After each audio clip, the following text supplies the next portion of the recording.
Yo mga idol, kamusta? Sports Talk PH nga pala. Ang posibilidad sanang mangyari, pag-usapan natin yan mga idol. Ngunit bago ang lahat ay huwag kakalimutang mag-subscribe at i-click ang notification bell button for more sports talk.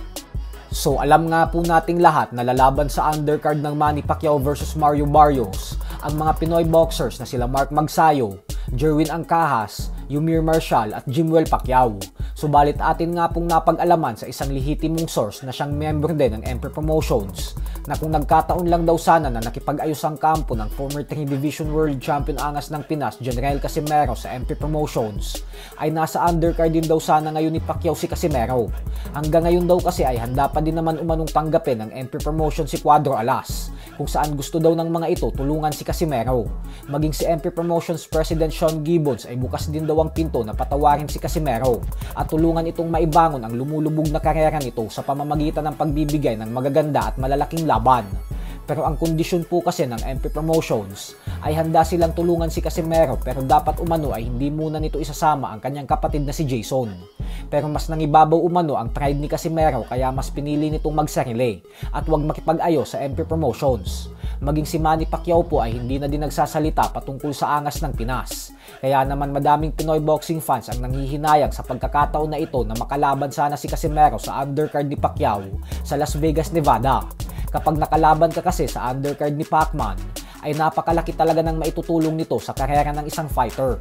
Kagaya na lang kay Magsayo noong lumaban siya sa undercard ng Pacquiao vs Ugas, kung saan mas lalo siyang nakilala sa buong mundo matapos niyang patulugin si Julio Ceja. Yan din ang dahilan kung bakit si Team Zoo ay sinasabi ngayon na napakalaking karangalan daw para sa kanya na masabit sa undercard ng Pacquiao vs Barrios. Sa kabilang banda naman mga idol ay sa ipinost nga po ni Sean Gibbons at Silver Voice TV ay makikita natin dito na binibigyan ng konting payo ni Pacquiao ang bata niya na si former WBA Junior Welterweight World Champion Pitbull Isaac Cruz. Nagkita po kasi ang dalawa sa press conference dahil lalaban din si Pitbull sa undercard ng Pacquiao vs Barrios. Samantala, nangako naman po si Pacquiao na makikita daw natin sa laban niya kay Barrios yung dating lakas niya sa sports ng boxing. Ika nga nila ay magbabalik umano ang vintage Manny Pacquiao.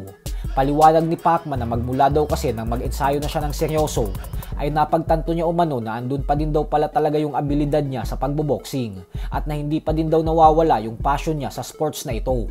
Kaya wala umanong dapat ipangamba ang kanyang mga fans na kabila ng kanyang edad na 46 years old.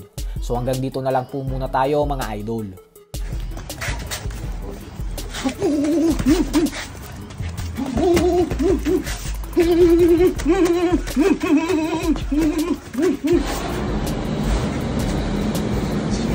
Sunday.